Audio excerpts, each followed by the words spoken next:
there is a lot of benefit that can happen from fasting, but then we do, this whole thing where everything becomes about weight loss again.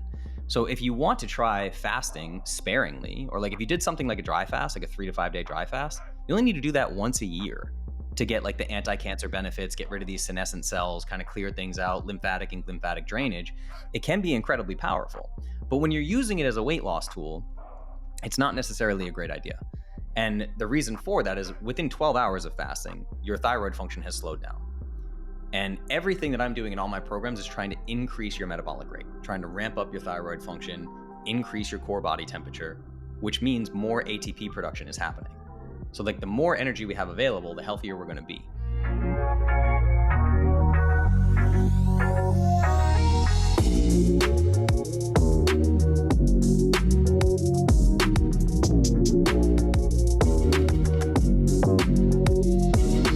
Let's get past it today. I think we're going to do a great job. What's going on, guys? Welcome back to another episode of the Modern Man Podcast, where we connect men in pursuit of their potential. Join us as we embrace discomfort, cultivate community, and put wind in each other's sails. Now, before we jump into the episode, I want to first make sure that you hit that like button, hit the subscribe button, and share this podcast if you're getting the value from it that we keep providing.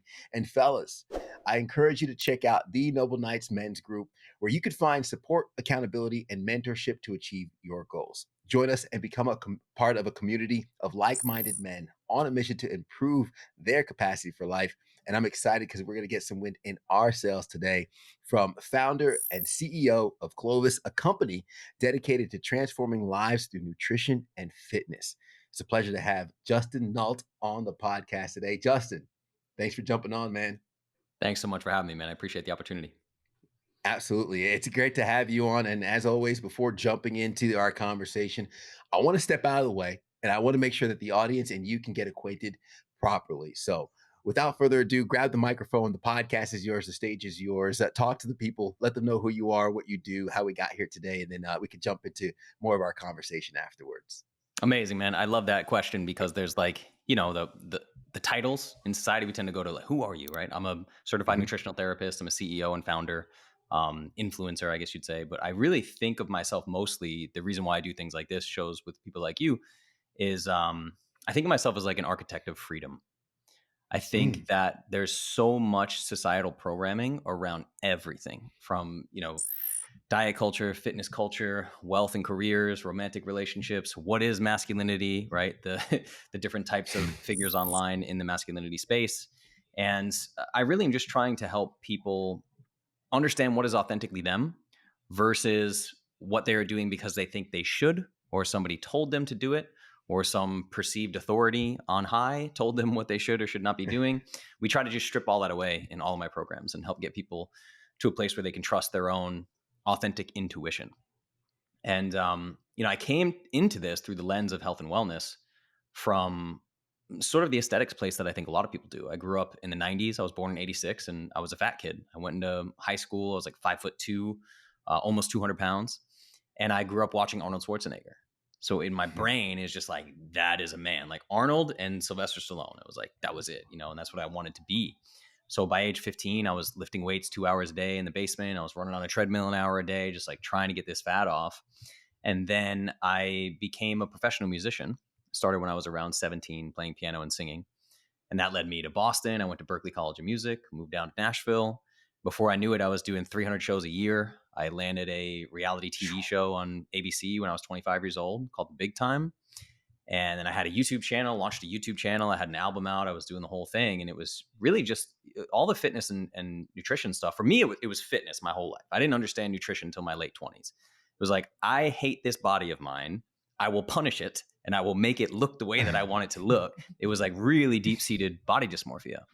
And I'm grateful for what came of that. Like, in Boston, I started boxing, and then in Nashville, I ended up becoming a purple belt in jiu-jitsu. I was doing powerlifting, I was doing CrossFit, bodybuilding, running Tough Mudders, like all the things. But it was all through the lens of like, I'm going to force this body to change. And then living with that kind of like deep body dysmorphia and insecurities that I had around my appearance in a career where I was literally living under stage lights, is Mhm. where my later masculinity journey came from, because I was seeking so much external validation and like women and partying and all the things that I got to do as this kind of faux rock star in Nashville. But it was in my late 20s that I found the paleo diet. And I shifted my eating and started dropping body fat near effortlessly. I was like, this is a magic pill. Where has this been my whole life? How has nobody told me about this? And I started, the books behind me that you see, I went deep down the rabbit hole and started studying human metabolism. I became a nutritional therapist, and I was my own client. It was just me learning as much as I could to try to transform my own body. And around that time, my niece was born terminally disabled. So she was having over 300 seizures a day. She was put straight into the pediatric ICU within 1 week of life. And they ran over $1 million in testing on her. They gave her less than 3 years to live. It was like a really, really gnarly experience. And eventually they installed a G tube in her stomach, and they started feeding her through this tube. And in medical settings, the ketogenic diet is for the suppression of seizures, epileptic seizures, namely. So she wasn't epileptic, but they tried to do keto. And the way that you do that with a baby in like the NICU or the PICU is they feed them a baby formula called Keto Cal. And Keto Cal is made by Gerber. It's owned by Nestle. Our tax dollars subsidize it, right? And it's high fat, low carb, but it's in the medical setting, so the quality wasn't really controlled. And I knew enough to be annoying to doctors with food ingredients. And it was high fat, low carb, but it was all hydrogenated vegetable oils. It was like what we would call seed oils today. Artificial Mhm. flavors, dyes, all of the vitamins were synthetic, some of them not even like usable by the human body, the synthetic versions of vitamins. So I pointed it out to the neurologist, and he looked me dead in the face and said, I've never thought to check that. And that was it, man. That's literally how I got Wow. here today. It was my red pill moment. I was like, no one's coming to save us. I started ordering textbooks, studying biology and biochemistry, human metabolism. I made a baby formula for my niece in my kitchen out of like paleo superfoods, using food dehydrators and processors. And then that formula, I tweaked it a bit and worked with a company, and it became the first product I ever sold online in e-commerce. It was a protein powder for CrossFitters. And that was it, man. I got on Facebook Live. I started sharing what I was learning about mainstream medicine and health and wellness. And it was just on my personal Facebook page, just going live once a week. And, it's 8 years later now, and the following that I have, and thousands of transformation stories. And I'm here with you today. But it's the truncated version of how I got here, man. What a story, man. I love it. It's fantastic. I want to start with um the architect of freedom, Hmm. because and as many of us can resonate with is the story of prescribed life versus authentic life. Hmm. And we find ourselves in the, whether it's go to school, get good grades, or for your story, I'm punishing this body because I'm going to morph it into something. We, at a young age, end up in an arena. We stay in that lane, we excel in that lane, and there becomes a divide one day where we look around and we're like, I didn't even want to come here. Yeah. Like Yeah. you're at the party, you got invited to the party you didn't even want to go to, and you're like, wait, hold on, what Mm. do I want for myself? And then that gap between where you find yourself and where you decided you actually want to go can be daunting. And unfortunately, some folks never decide to go down that journey. Yeah. And I've heard the quote where they said, if you realize you're on the wrong train, get off at the next stop, because the deeper down the tracks you go, the more expensive that ticket will be to go back. Yeah. What was it like for you, where maybe it was your late 20s, you found the paleo diet, or maybe it was before that, when you looked around and recognized, okay, where I'm at might not be where I want to be, Mm. so let me start changing course. I'm interested into how that process originated and came about. Yeah, for me, it started with romantic relationships, because I couldn't hold a proper romantic relationship. Right, all my relationships kept failing the same way, and I love to blame the other person and this and that. But it was only once I got into talk therapy in my late 20s that I realized I had spent my entire life hiding. Like it was called performing, but it was Mhm. hiding. Because I started playing piano when I was 8 years old, and grown ups started freaking out about it. They would call me the next Billy Joel, call me a phenom, and all these things. And like, if you ever dug into Jungian depth psychology, your ego and your shadow are really formed based on how you were given love and affection as a child. So it became in my ego for me to be big, bright, shiny, charismatic, and talented. And that just carried through my whole life, where I was like, okay, well, the more exceptional and talented I am, and the more joy I bring other people, the more love I'm going to get. And then I found myself in my late 20s, I was drinking 6 nights a week. I was like living the party rock star life. couldn't hold a romantic relationship. There were plenty of women, plenty of relationships to be had, but not the depth of intimacy that I didn't even know that I was craving, right? Like there was a kind of Yeah. love that I wanted that I wasn't getting, even with all the external validation. So it was after, in my late 20s where I started exploring this through therapy. And I was like, man, something is deeply wrong here. Like the end game of what I thought this thing was going to bring me is not here. I feel more empty, more kind of shallow than ever. And it was the next 10 years, which brings me to today at 38 years old, where I can look back now and realize that I wasn't getting any love. A caricature that I had created, a suit of armor that I was wearing out in the world was getting all of the love, which was just validating the young boy with body dysmorphia who didn't feel like he was good enough as a man, right? Is over here just getting no love and affection. But this built up caricature version who can get on stage and get everyone to clap their hands and sing along, that was getting all the love. So none of it was landing on me. And it wasn't until I had never done a psychedelic in my life. And I went to Mount Everest before anything else. I just flew out to Peru and did an 8 days of 8 days in the Peruvian jungle and 4 ceremonies with ayahuasca. And even when I was there, I didn't feel anything big or profound happening. Honestly, it wasn't what I'd heard on all the podcasts. I was like, what is this? Like, okay. But then when I got home, I remember specifically I was in a kind of on again, off again romantic relationship at the time that I left very quickly. I was like, oh, this is not serving me. This is not good for me. Then I was in the CrossFit gym. I was doing thrusters for time with a barbell and I was like covered in sweat. I'm like huffing and puffing. I just looked down at the bar on the ground. I was like, this is not good for me. I'm doing this because I feel like I should. Like, this is not good for me. I put the weights away. I never went back to CrossFit. I walked out of the gym. So I finally was able to start making decisions based on how I was actually feeling. Because I'm the guy where like, it doesn't matter how I'm feeling, man. If you tell me we're running 100 miles, like I'm going to run the 100 miles or I'm going to die trying. It's like, that was always me, Roger that. Yeah. And I was like, oh, there's not a lot of love in that. There's not a lot of like paying attention to that scared little 15-year-old who's chubby and just wants somebody to tell him that he's enough, So it really led to like this kind of 10, 12-year journey of self-love and discovering who I actually was and what I wanted to do. In my early 30s, it was the train track. It was scary as hell, man. I left the music industry. I walked away from 95% of my income and a whole lot of praise and external validation and just started over. Yeah. Oh man. And for anybody that's heard or follows the podcast, we talk about the identity and the mourning process of the old us dying so the new us can live, right? And there is that transaction and that transition because we identify with something for so long and we don't know who we are without it, right? You might think to yourself, well, who am I without the piano? Mm-hmm. If I'm not playing, if I'm not tickling the ivories, I don't know what I'm doing. Yep. But building that into who you become, it's a daunting journey. And oftentimes people look at the mountaintop instead of the step that's right in front of them. And if I'm hearing your story correctly and I'm breaking it down, it seems as though the paleo diet was what got you aware of nutrition. And then the catalyst was almost your niece, which I do want to hear an update on how that turned out. Was the value add when you look at the neurologist and say, have you ever looked into this? And he was baffled like a deer in headlights. How was that catalyst? What was it for you that gave you that first snap of like, oh, maybe this is what I should be doing as of right now? Yeah. Well, I mean, one, it was being exposed to what I am very vocal about, which is the horrors of mainstream medicine. I mean, they were putting toxic sludge into the belly of a dying infant. I mean, it was horrific, man. And then I went down that rabbit hole. I started picking up books like Medical Nemesis and learning about how mainstream medicine is the third leading cause of death in America. And I'm sitting there and I'm like, okay, you're telling me the ketogenic diet, just like restricting ultra processed refined carbohydrates, can prevent seizures, but you're telling my brother and his then wife to put her on a $50,000 a month medication that carries a 30% risk of permanent blindness. Like, how did it was things like that. So I was really exposed to some gnarly stuff, man. And I came out of that just like, okay, well, food is clearly medicine.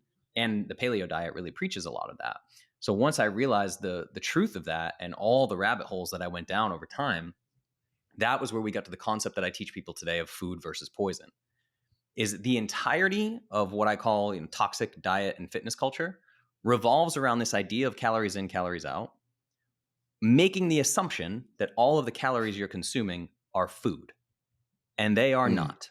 right? We just saw red dye number 3 get banned in the US for that reason. Like, there are calories that exist on labels that are not food that belongs in a human body. So you can't say 1,000 calories of strawberry Pop Tarts is going to behave in the human metabolism the same way that 1,000 calories of grass fed steak is going to behave in the human body. So once I put those pieces together and started studying bioenergetics, like how our mitochondria actually create ATP and all the steps that go into that, I realized that one of the most catastrophic things we've ever done in human history is have told people that food is bad for them, that the less food you eat, the healthier you're going to be, that calorie restriction extends lifespan, all of these absolutely mental things that are conclusions that are only being come to because science in America is fundamentally broken. We're looking at things through the wrong lens. And it was from there that I started building out these programs where when I had someone come to me who was clinically obese, which just means, 30 pounds or more overweight, I realized very quickly that it was not a calories problem. It was a nourishment problem. Obese human beings are malnourished. You have to add things to their metabolism before you start taking things away because their body doesn't have the fuel that it needs to do the things that you're asking it to do. So it helped me craft all these programs and plans like the metabolism reset that I have, where I'm just helping people view food as nourishment. So if we look at diet and fitness culture and what I went through as a kid with Muscle and Fitness magazine, is like you get healthy, the more you can suffer. Restriction, suffering, sacrifice, low carb, intermittent fasting, cold plunges, fasted cardio, like whatever, just stress, stress, stress, stress, stress. And then everything that we do in Clovis and my programs is looking at health and wellness through the opposite lens of abundance, nourishment, self-love, pleasure, enjoying the way that you move your body instead of absolutely punishing yourself with thrusters for time or whatever, right? And I'm not saying you can't love thrusters for time, but I'm saying if, you've been sedentary your whole life and you now have 100 pounds of excess fat, you think the first thing you should do is thrusters for time because somebody told you that, you're going to get yourself in big trouble. You're going to hurt something. Exactly. 100%. Right. So we have this, like, we really, I break it down as like, and this is the reason for New Year's resolutions failing the way they do is fundamentally, we have been sold a lie that getting healthy sucks.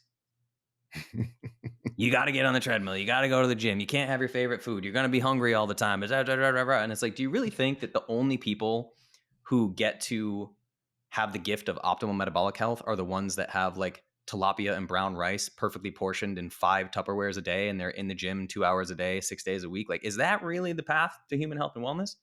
And that was what I started teasing apart and how I started spreading my message.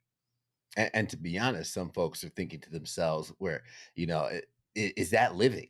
Right. If I'm Exactly. just, just, and not to mention, and I've gone down the rabbit hole up and down, left and right, the prep meals, and I'm microwaving them. And I'm sure that could have its impacts of Totally. all my meals being microwaved and stuff. And I'm like, but I Yeah. meal prepped, but it's one of those things where you put so many restrictions on your life to be healthy, you end up sacrificing living in the process of trying to be healthy to live. Mm-hmm. And whether it's 80/20, whether it's finding the balance or finding what's good for you, it takes a process, it takes a journey. And a lot of folks don't go on that because, like you mentioned, they're sold on this is going to be hard, this is going to be suffering, this is going to be difficult. You have to restrict what you eat, this, that, the other thing.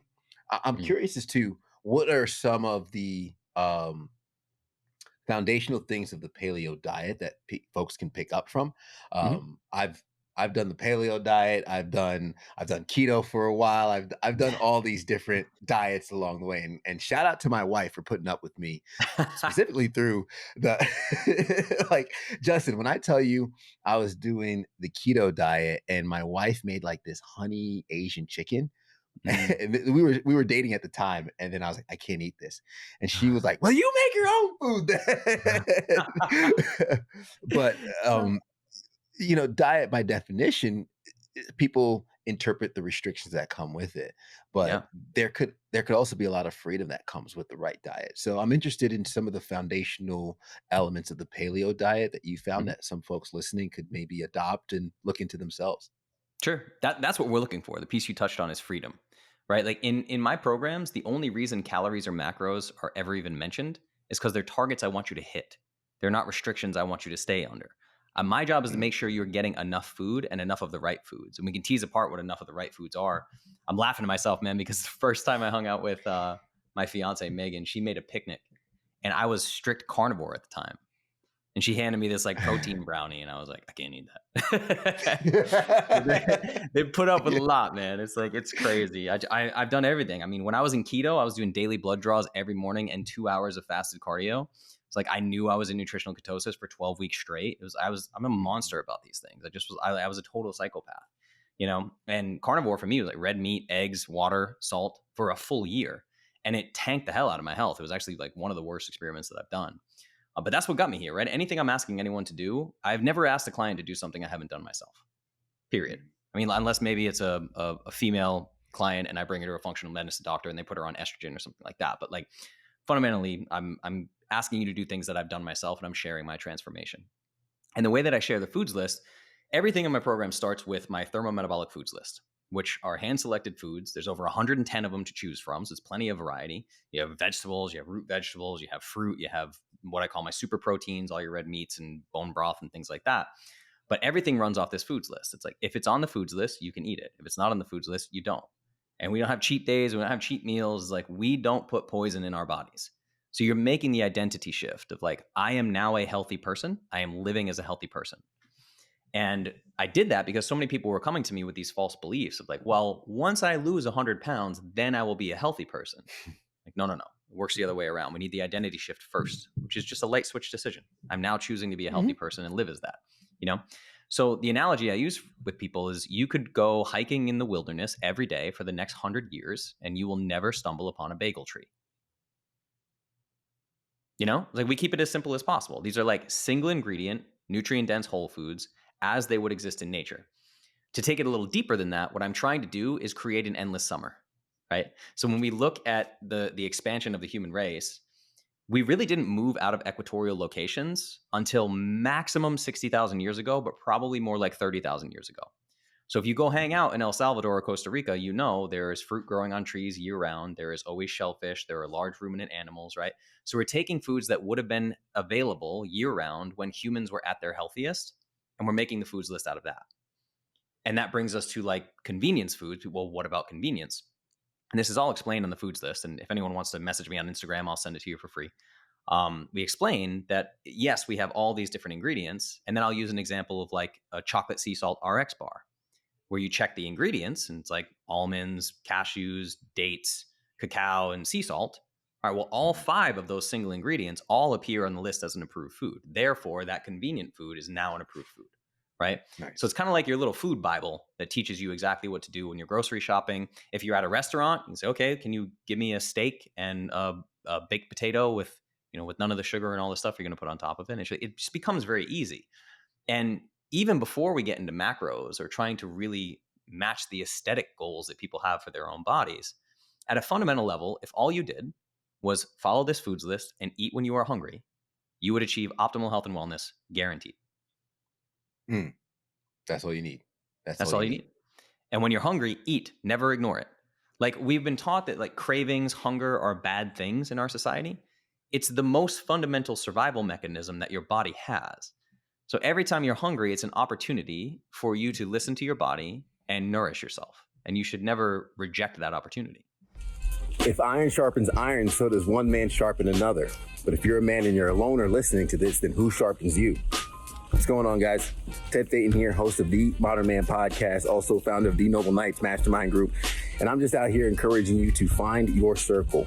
Maybe you're on a personal growth journey and nobody around you understands the new mentality that you're possessing. That's okay. You can find an online community that will pour into you, will navigate your goals and navigate your obstacles, share their experiences, resources, and more. Join the Noble Knights Mastermind Group and try us out for free to tap into a community of men helping each other scale up and reach their goals. Check out themodernmanpodcast.com. When we learned how to plant wheat, that's when we became domesticated, population grew, but coincidentally, so did disease and ailments started to improve because we lost that biodiversity in our guts and traveling and having these different foods in our gut. You mentioned calories in, calories out, and I actually wanted to make sure I touched on this because I saw this was a post you had on your social a while back. And I had this debate with a coworker of mine not too long ago, and he was like, "Oh, if you just want to lose weight, just consume less calories than you take in, or no, consume less calories than you burn, pretty much. Burn, yeah. Yeah, being a calorie deficit. Mhm. And you broke down so eloquently, like, that's not true, right? What should somebody do if they are looking to optimize their bodies, if they're looking for that losing weight hack, or not even hack, but that lifestyle to lose weight? Yeah, I mean, calories in, calories out is fundamentally true, right? You can lose weight if you're consuming less food than you're expending each day, but that does not mean it's good for you, right? So when I first came up as a nutritional therapist, I was doing nutrition for UFC fighters, and I was helping people with their weight cuts, and I became close friends with these people. And it's like sometimes you got to cut 30 pounds in 2 weeks, right? Oof. If you want to do that, I can teach you how to cut 30 pounds in 2 weeks. You will lose the weight, I guarantee. You will hate every second of it, and it will be terrible for your body. It is not good for your health and wellness. So it's like, is weight loss just automatically healthy, right? This is where you get, oh, the guy did the Twinkie diet and he lost weight. I'm like, that does not mean that he was improving his metabolic health. And the scary Yeah. thing, if we go back, there's a study, I believe it was 1943, called the Minnesota Starvation Experiment, where they took a group of guys and they put them on a starvation diet, and they had them like in a metabolic ward. They monitored them all day, every day for 6 months. And these guys were eating before they started at around 3,200 calories a day was like their baseline. And then they cut them down to what they called a starvation diet, which was 1,575 calories per day, which, mind you, women come to me today eating 1,100 calories a day and like thinking that's good for them. They cut these guys to 1,575 calories. Within weeks, they were having like hallucinations.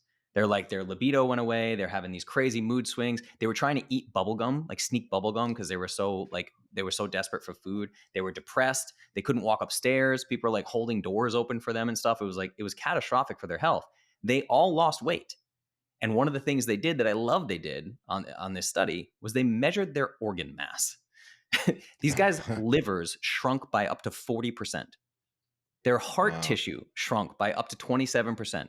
So their bone density was dwindling away, right? Dwindling away. And we have a term for this now, which is kind of an epidemic in our country, called sarcopenic obesity. Sarcopenic obesity is when somebody is clinically obese, more than 30 pounds overweight, but they have very low skeletal muscle mass and very low, poor bone density. So it's like they basically have osteoporosis, no lean muscle mass, and a bunch of stored body fat. And the answer becomes, well, just feed them less calories and the body will figure it out. They're going to lose weight. They're going to lose weight. It's like, yes, they will lose weight. You can lose weight in a calorie deficit while storing body fat. But nobody thinks about this because they don't think that part of your weight loss can be your thyroid tissue, your heart tissue, your liver shrinking by 40%, right? So this idea that you just like restrict food intake and burn more calories and weight loss happens and that's good for you is insane. Like the fighters that I worked with, when they were coming up on weigh-in day, they were some of the least healthy humans alive.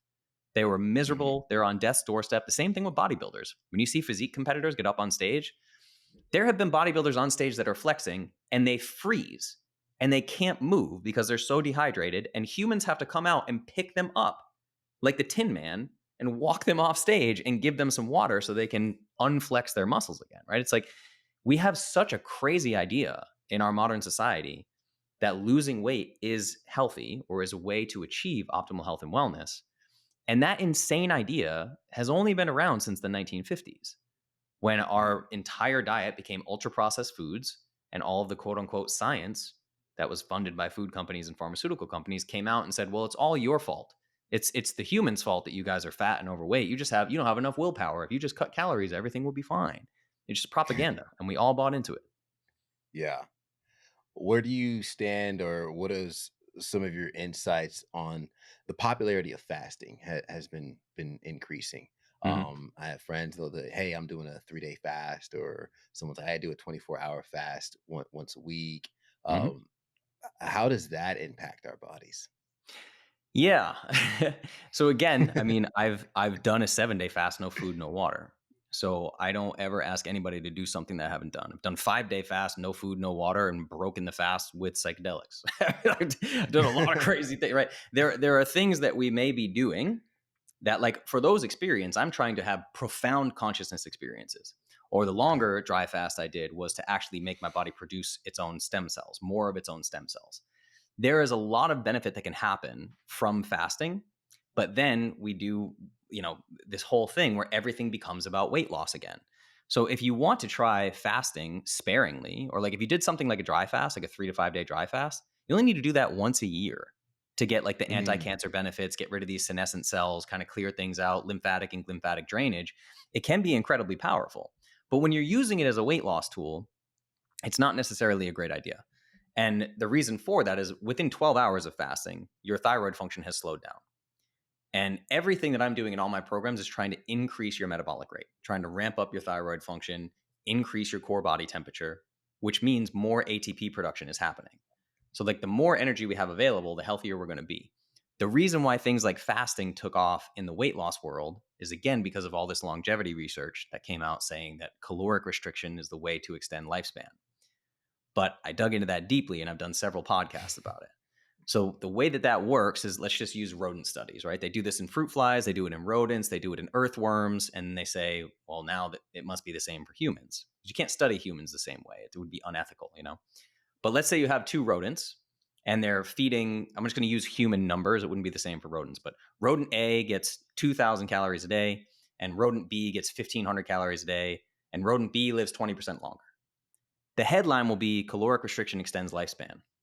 But I actually reached out to the two companies that make almost all of the rodent chow, which is the food that rodents are fed in all of the research labs all around the country. And there are direct quotes from them that I could pull for you. Like Matthew Ritchie was the head of one of these companies, and he was saying, yeah, the rodent chow, it has heavy metals, pesticides, some toxins, some other things that we actually don't know about. We very rarely know the exact macronutrient breakdown of the rodent chow. And all of the fats are polyunsaturated fats from seed oils, right? So you're feeding animals toxic sludge, and then you're saying caloric restriction extends lifespan, when the real headline should be feeding rodents less poison makes them live longer. Yeah. So once you see it through that lens, you can't unsee it. And this is the thing, is like fasting will be more beneficial for you based on the amount of poison you are regularly consuming. Because if when you're eating day to day, you're eating Chick-fil-A and 75% of your calories is ultra processed, hyperpalatable junk foods. Well, if you go fast, you're going to feel a lot better because you're not poisoning yourself. You're going to lose some weight because you're not poisoning yourself. You're going to have better cognitive function because you're not poisoning yourself. You see what I'm saying? Or you just stop eating poison and not need to mess with all this stuff. What are some of the common poisons? And obviously there's too many to list, but some of the greatest hits that folks, just maybe clients that work with you, just refuse to let go. Like that lemonade from Chick-fil-A is squeezed by angels. Don't take it from me, Justin. We got to find out what's in there, man. And then Exactly. we figure out a way for you to make it that doesn't have the same toxic sludge in it, right? It's like, I always tell people, it's like, I really like Snickers bars, but I won't eat them because they're poison. Unreal Candy is a brand of a candy company that makes something taste just like Snickers bar, and it doesn't have any poisons. It doesn't have seed oils, doesn't have artificial dyes, flavors, sweeteners, whatever. It's like, don't eat Lay's potato chips, eat Siete chips, right? So this is like, I've never come across a food that I can't replace with a version that doesn't have metabolic toxins in it. It's very, very easy to do for basically everything. But back to your question, some of the most common things that we see is, my friend Paul Saladino just released a documentary film called Fed a Lie. And that is about the spread of seed oils in the American diet. It's like soybean oil, safflower oil, sunflower oil, peanut oil, canola oil, rapeseed oil, soybean oil, all these things, right? They're in everything. The average American is eating between 3 to 5 tablespoons a day that they don't even know that they're eating. Wow. So that's the first one, is nearly every restaurant in America cooks in these hydrogenated vegetable oils and seed oils, and it's really harmful for human health. Then I get into the processed wheat, like you talked about with the paleo diet, right? Like Weston A. Price is really the godfather of the paleo diet, because he started studying indigenous tribes around the world and noticed that they had perfect dental health. Their teeth were perfectly straight. They had room in their skull for wisdom teeth, just beautiful teeth. And he realized that since about 12,000 years ago, the human skeletal structure has actually been shrinking. The human skull has been shrinking, which is why wisdom teeth are now a problem. Our wisdom teeth used to fit in our head, no problem. Yeah, me too. I had 5 wisdom teeth taken out, So we really have been declining as a species since we started domesticating these grains. And it's like I said, you'll never walk through the forest and find a bagel tree. The reason why I say that is because I don't think people realize that our agricultural system is based on monocrop agriculture. which is you are growing one particular crop on thousands of acres of land. If you've ever driven through Ohio or something, you see these cornfields, right? That's unbelievably unnatural. You have to decimate entire ecosystems and disrupt billions of lives of rodents and insects and animals and birds and all these things. Then you have to spray the ground with pesticides because Mother Nature tries to heal itself by bringing weeds up and trying to create biodiversity. So you have these things where like you would never be able to have access to like bread. You're just like living in the wilderness, you know? But so we have the seed oils, we have the domesticated grains.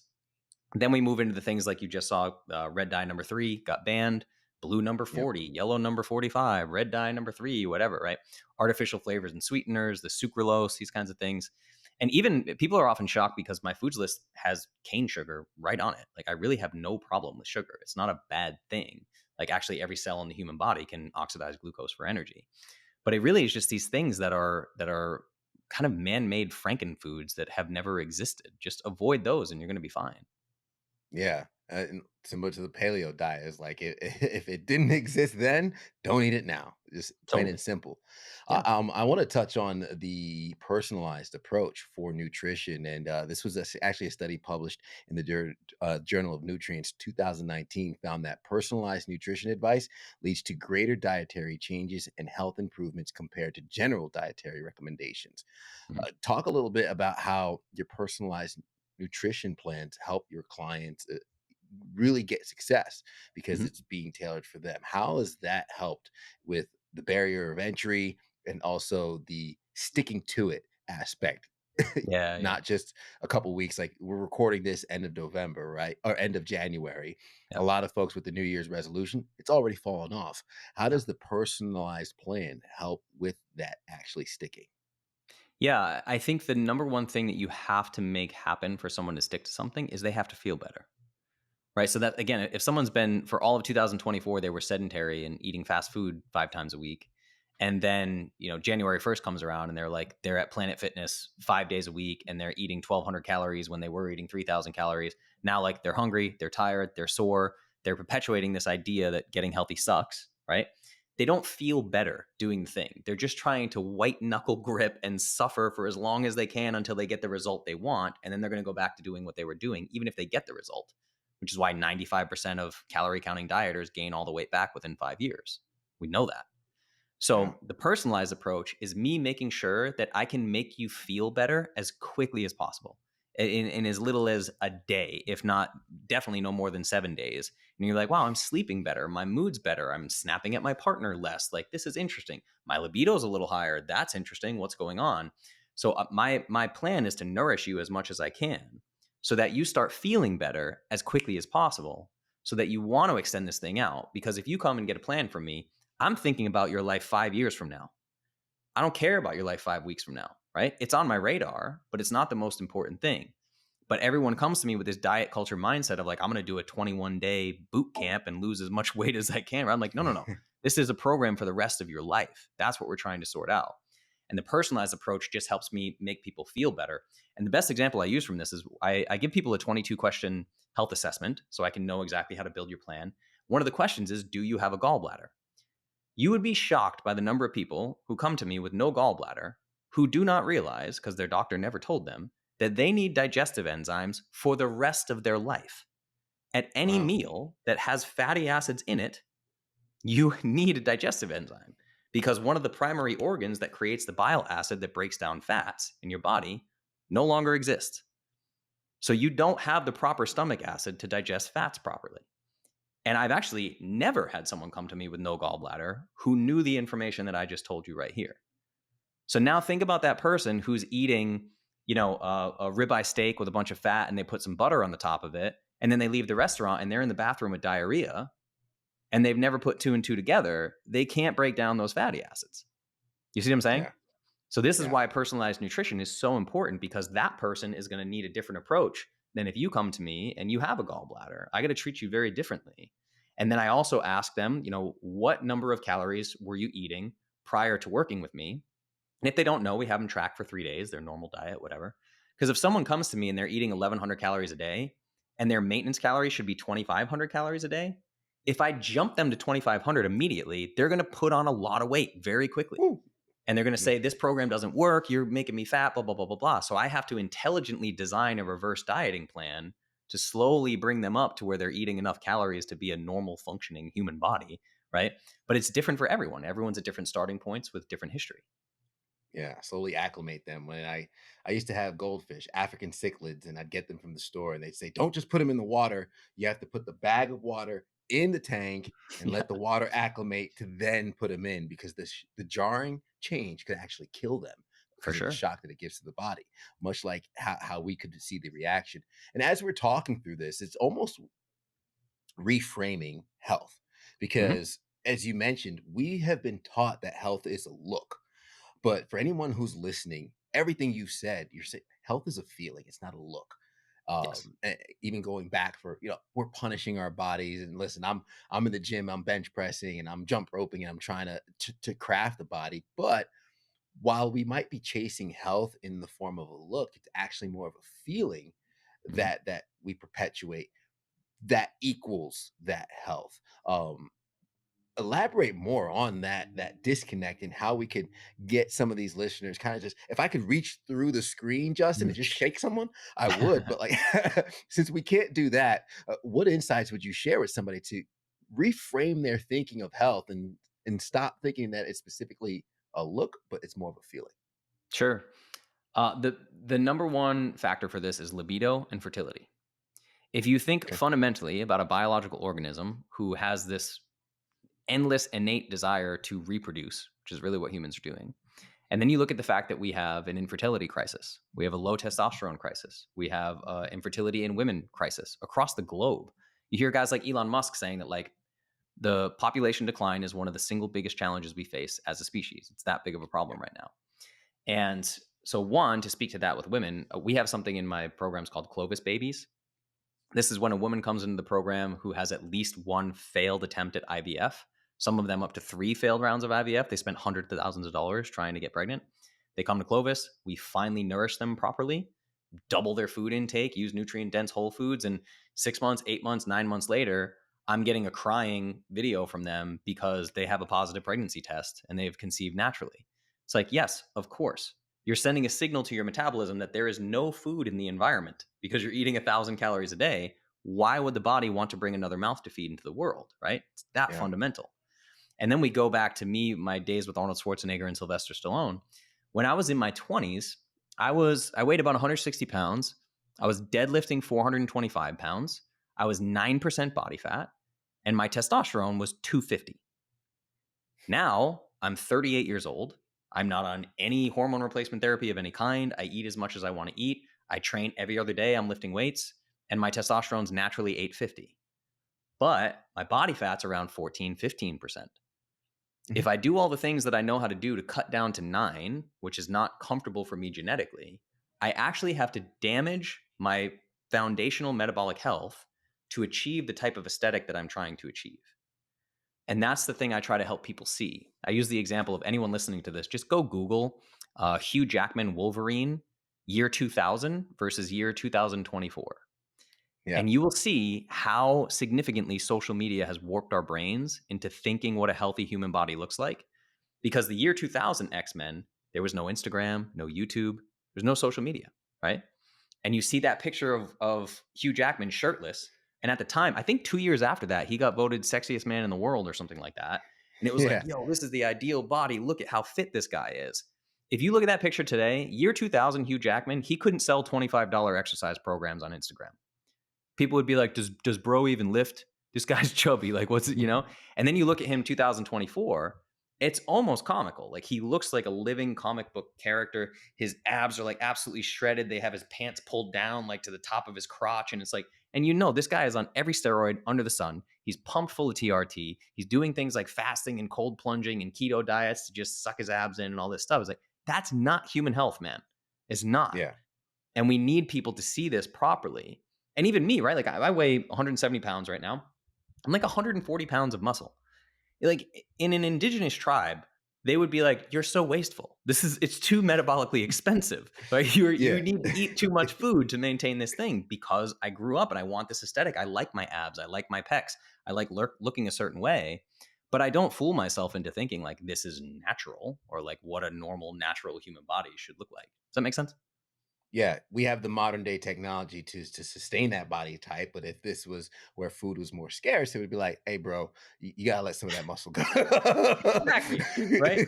Like imagine The Yeah. Rock. He's in an indigenous tribe. They like lay out the food at night and he's like, I need to eat 90% of all of our food so I can be this big. It'd be like, no, it doesn't work that way, dude. We're not doing that, Yeah, you know? excommunicated. Gotta go. Yeah, exactly.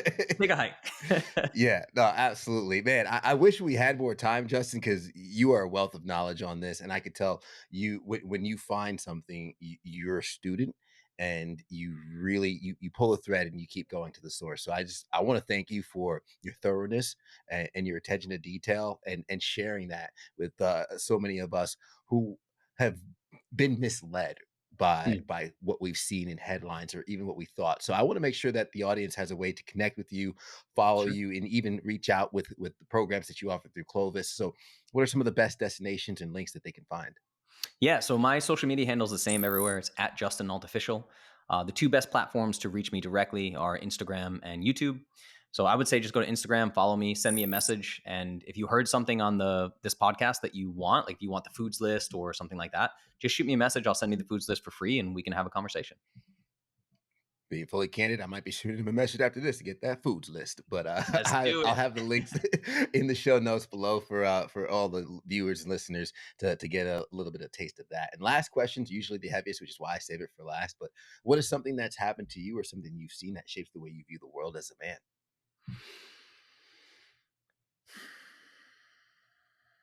That's a huge question, man. Um, I think it was in my I mean, one, psychedelics were big for me, but in my early 30s when I found somatic emotional work, I started doing somatic release work, pillow smashing, screaming into a pillow, and I remember just being like, this coach is a lunatic. This guy, what does he have me doing? This is crazy.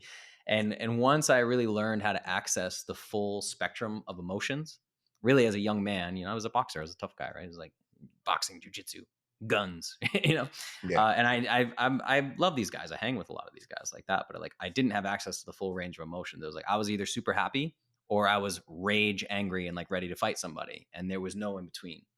So anyone listening who's a man who has not done intentional work to access your full range of emotions, give me a shout. We'll use, rage as a side door. If you're comfortable with rage, we'll use that. If you're comfortable with sadness, we'll use that to get to your rage. But we need to find a way to express the full range of emotions, because if you don't find a way to express the full range of emotions, it's going to be very, very difficult for you to be radically honest in your relationships. It's going to be very hard for you to find Amen. empathy with the emotional experience of your partner until you can understand that emotional experience yourself. That's fantastic. I could relate, Justin. I'm gonna have to ask you to come on a second round Yeah. at some point because I feel like we just touched the surface of that topic as well. But thank you so much for being on. It's been an absolute pleasure. I hope our audience reaches out to you, Justin Nault, founder and CEO of Clovis, a company dedicated to transforming lives through nutrition and fitness. Thank you for being on, man. Thank you, man. This was amazing. I really appreciate it. Absolutely. I'm going to recap some of the gems you left along the way. I stopped taking notes after a while because, guys, I was a student just like you guys. But architect of freedom, we live most of our lives with this prescribed playbook that we follow, and then we get to a point where we realize this isn't necessarily what we want it to be, and that's just as true for those who are seeking that health and fitness route. I say this looking at a vision board with a physique model in front of me, looking at the aesthetics, thinking that's health when it could be the farthest thing from it. So rethinking about what we want and why we want it. This is not good for me. What is it that we consume that we think is good that actually is not? We just saw red dye is now banned. It was banned in Europe a long time ago. It was banned in cosmetics.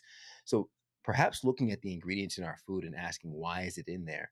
Or if you can't pronounce it, should you be eating it? I'll start there. Let's Yeah. keep it that simple. And then food is medicine.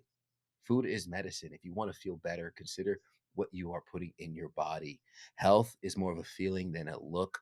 Macros are targets that you want to hit, they are not limitations in which you must stay within.